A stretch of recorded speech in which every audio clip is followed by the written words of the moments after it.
Welcome to the first episode of the Video I/O podcast, the technology channel for broadcast and OTT. My name is Dirk Hildebrand from the company Wavelet Beam, and my heart is beating for picture quality and video technology. In this podcast, I would like to talk about video technology from glass to glass, so from the camera towards the whole chain down to the TV sets and second screen devices. I cannot guarantee that I will not mention Wavelet Beam services and products, but this channel is not meant to be a Wavelet Beam sales channel. For the first episode, I've chosen the topic, the components of the modulation transfer function MTF. Now we start. Video quality starts here at the beginning of the glass-to-glass workflow with the camera.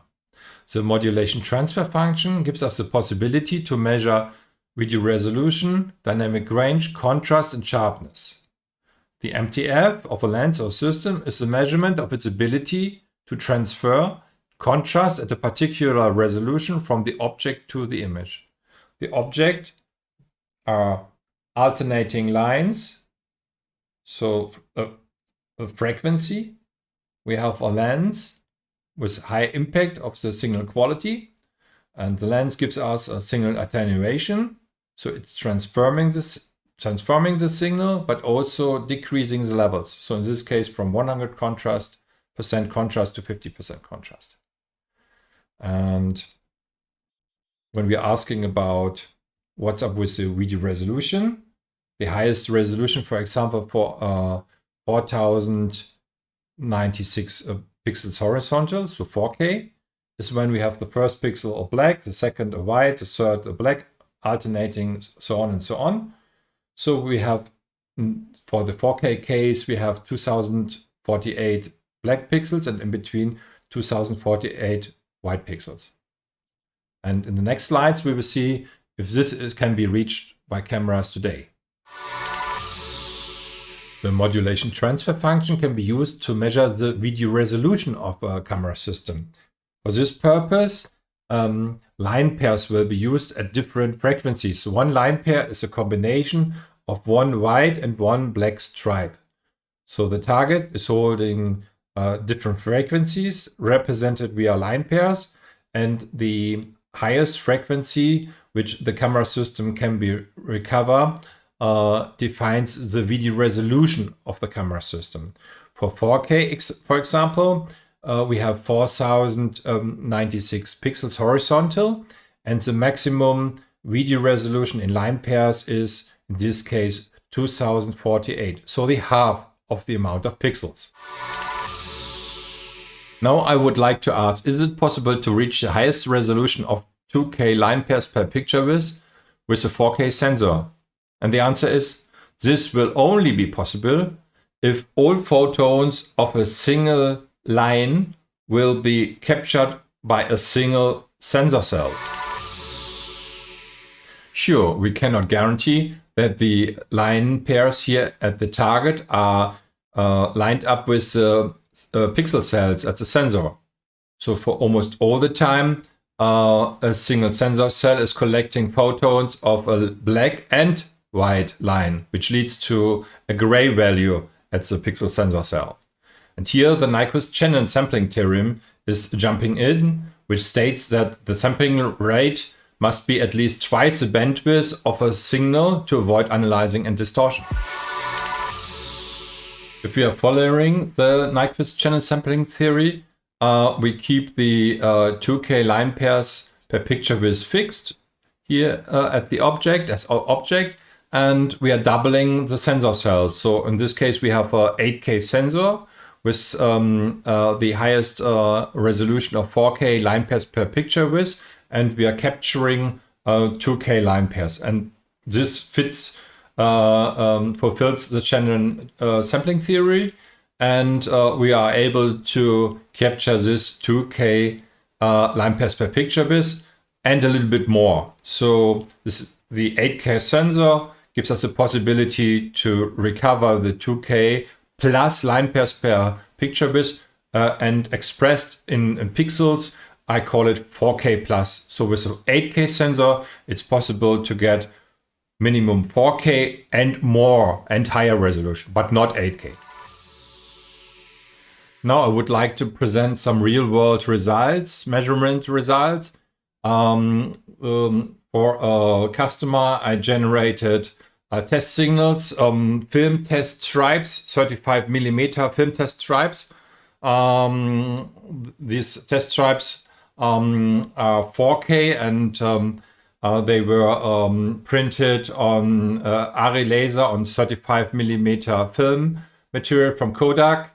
And the highest frequency on these film test stripes is 80 line pairs per millimeter. So on the left side, you see the digital representation. So with 80 line pairs per millimeter, the highest frequencies, and doubling the lines directly leads to the lower frequencies of 40 line pairs per millimeter. And on the right side, the scanning result. And here, the 80 line pairs per millimeter is not relevant. There are no relevant single components anymore and in the scan. And it starts with 40 line pairs per millimeter. And this leads to, for a 4K scan, leads to this 2K plus pixel video resolution, or we also can call it 2K Super. This is the view on the same 4K scan. In this case, on the left side, we have a zoom where we see that this 80 line pairs per millimeter only is holding in the amplitude the grain and noise levels. And for the highest frequencies of 40 line pairs per millimeter, we see that that we can recover these frequencies, but we have a quite a low amplitude and contrast. And here on the right side, we have the from left to right, we have lower frequencies, and so the lower the frequency, more of the contrast can be recovered. Here we have the different contrast levels of the MTF based on different frequencies. So starting with the highest frequencies of 40 line pairs, horizontal and vertical are a little bit different. But so for 40 line pairs, we have the 75% of the signal amplitudes is lost. And lowering the frequencies to 20 or 10 line pairs per millimeter gives us higher contrast values. And at least at 0.5 line pairs per millimeters, we will reach the 100% contrast for this 4K scan. Summary. So with the modulation transfer function, we are able to measure the video resolution, but also the dynamic range, sharpness, and contrast. So the sharpness is somehow measured by the different contrast values for the different frequencies. And but we have to remember that for the whole camera performance, in this case, we used 100% video levels at the input, at the target. So to have a better view on the whole performance of a camera system, this test should be repeated with lower video levels at the input. At least this whole process is great to measure, but it's also quite complex and the effort is high. There is a solution which is more practical for the day-by-day business, and this I will show you in the next slide. Measuring video resolution, sharpness, dynamic range based on the modulation transfer function is great, but it's not usable for a day-by-day business. And for this, we at Wavelet Beam have developed Iris Analyst, which gives you the possibility to measure the video resolution of any video file without using a test target in the video in a fully automatic workflow. If you're interested, please follow the link below. Thank you for watching. The next Video I/O podcast will be launched before Christmas, so stay tuned.